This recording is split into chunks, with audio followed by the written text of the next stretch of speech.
Joining us now from Riyadh, Saudi Arabia's Foreign Minister, Adil al-Jubeir. Mr. Minister, thanks for being here. Thank you for having me. You know that there is skepticism around the world, here in Washington, all over, of the latest explanation about the disappearance and then death of Jamal al-Khashoggi. I want to give you a chance to kind of lay out the latest explanation and how you came to this. We had an individual who came to the consulate. He was approached by members of the Saudi security team. They told us that he left the consulate. They came back to Saudi Arabia, filed their report to that effect. The custodian of the Holy Mosque, King Salman bin Abdulaziz, dispatched a team to investigate in Turkey with the Turkish authorities. The reports we were getting from Turkey did not comport with the reports that the team had provided to us after they returned to Saudi Arabia. The king then directed the public prosecutor to launch an investigation, which he did about 9 days ago. He discovered that there were discrepancies. We discovered that he was killed in the consulate. We don't know in terms of details how. We don't know where the body is. The public prosecutor then put out orders to detain 18 individuals for questioning and possibly facing trial. And the king also dismissed a number of senior officials in this area. This, Brett, is the first step of a long journey. We are determined to uncover every stone. We are determined to find out all the facts, and we are determined to punish those who are responsible for this murder. And we are determined to ensure that the institution that we have that deals with intelligence has checks and balances in it, and to ensure that something like this can never happen again. You said you don't know where the body is. Someone obviously knows. Was it chopped up? Was it dismembered? Do you know that? We're working on this. We're working on this with our Turkish colleagues. The public prosecutor is continuing his line of questioning, and we are intent on determining what happened, and we're intent on uncovering all of the facts that exist in this case. We want to make sure that we know what happened, and we want to make sure that those responsible be held to account. Why did it take 18 days for the Saudi story to kind of gel? You know, at first it was that he walked out of the consulate, and then it was silence for a while, and then this detailed explanation minus, you know, where the body is and who ordered it.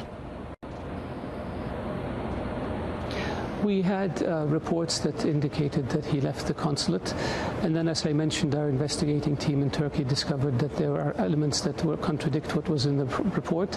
When we ascertained ourselves of this fact, then the public prosecutor launched his investigation, and he determined that the reports that was originally filed were wrong, and that there was something that happened that was criminal. And as a consequence, we took the steps we took. Brett, keep in mind, when you have a situation like this, you want the information that you put out to be as accurate as you possibly can. You don't want to put out speculation or hearsay or gossip, and these things take time. You may want to look back at the issue of Abu Ghraib and the timeline between when the incidents were discovered and when the U.S. government came out with an initial report of what happened. These things take time, and you want to be careful. You're an authoritarian government. You're saying that the Crown Prince, Mohammed bin Salman, did not know about this at all, even though there are members of this 15-person team that are closely aligned with him? Well, Brett, first of all, we're not an authoritarian government. We're a monarchy. We have our checks and balances. We have our systems.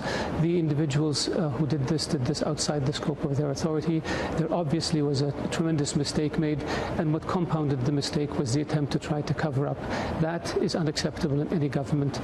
These things unfortunately happen. We want to make sure that those who are responsible are punished, and we want to make sure that we have procedures in place that prevent it from happening again.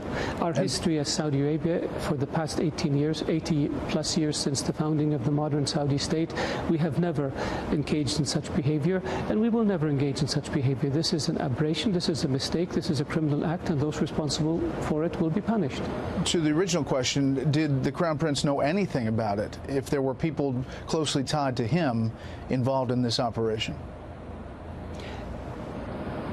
There weren't people closely tied to him who were involved in this operation. There were pictures of some security officers who may have been part of his security detail from time to time, but this is normal. Security people who deal in security details rotate among different officials, both domestic and foreign. So having somebody in a picture does not imply that they're close at all. The Crown Prince has denied this. The Crown Prince is not aware of this. Even the senior leadership of our intelligence service was not aware of this. This was an operation that was a rogue operation.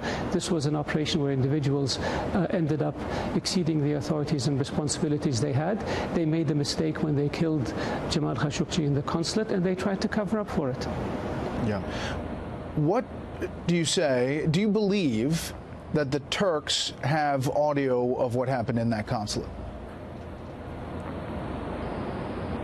I don't know. They have said they have audio, but we haven't heard it, and I don't know any other government that has access to those audio tapes. Do you believe that the U.S. intelligence community has some kind of intercepts that suggest a high-level understanding of this operation?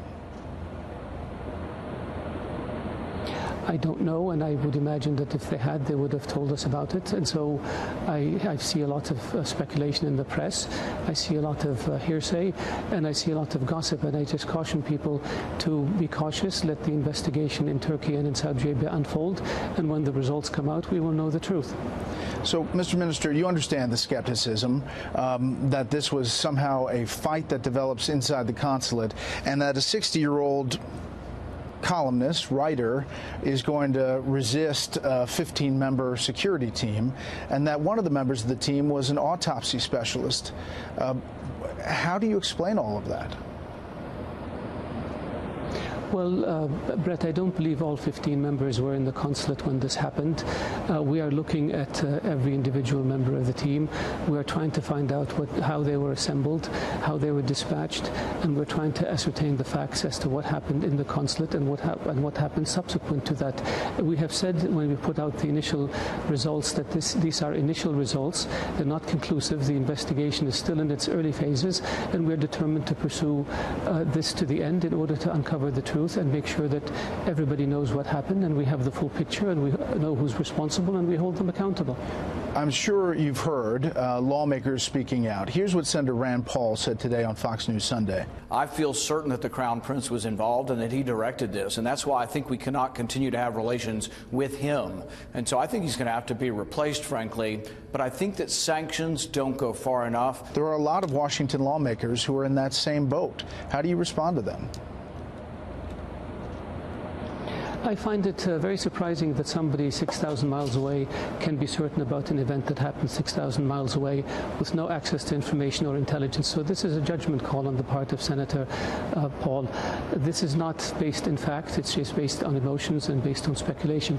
With regards to deciding who leads our country, this is a matter for Saudi Arabia to decide and nobody else. And I would respectfully urge members of Congress to wait until they have the facts and then judge the results of the facts and take positions then, but not jump to conclusions before something is concluded. There is the presumption of innocence until proven guilty. In this case, people have turned it upside down, unfortunately. Are you worried, fearful about something in this investigation showing you something that is different than the original story that you've put out now? We put out the version that we had based on the facts we had at the time. We will continue to put out information as it becomes available and as it is certified. We have been very clear that we will leave no stone unturned and that we will hold those accountable for these actions irrespective of where they are. And definitively, King Salman is standing behind the Crown Prince on all of this.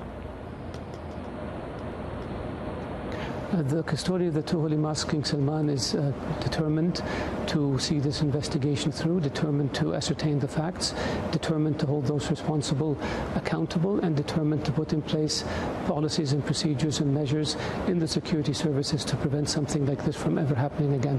What will happen to the people who have been arrested surrounding this?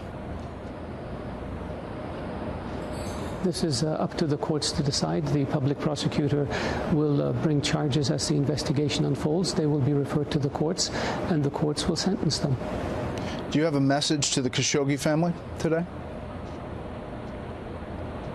Yes, this is a terrible mistake. This is a terrible tragedy. Our condolences go out to them.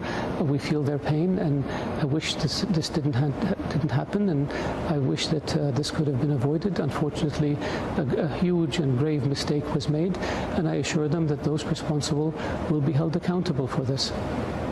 Last thing, Mr. Minister, you spent a lot of time as the ambassador to the U.S., now as foreign minister. How concerned are you about the future of the U.S.-Saudi relationship after all this? The U.S.-Saudi relationship is a historic and strategic one. We have great interests that we share together. We have a great trade relationship. We have security issues that are critically important to both of us. We work very closely on combating terrorism and extremism, on containing Iran's aggressive policies in the region, on trying to bring peace to the Red Sea and the Horn of Africa, on trying to bring peace to Afghanistan, Pakistan. The relationship is a hugely important strategic relationship for both countries. I believe that when the investigation is over and the facts are revealed and people know who was responsible and see those individuals being punished and see procedures put in place to prevent this from happening, that the relationship will weather this. Saudi Arabia's Foreign Minister, Adel al-Jubeir. Mr. Minister, thank you for the time. Thank you.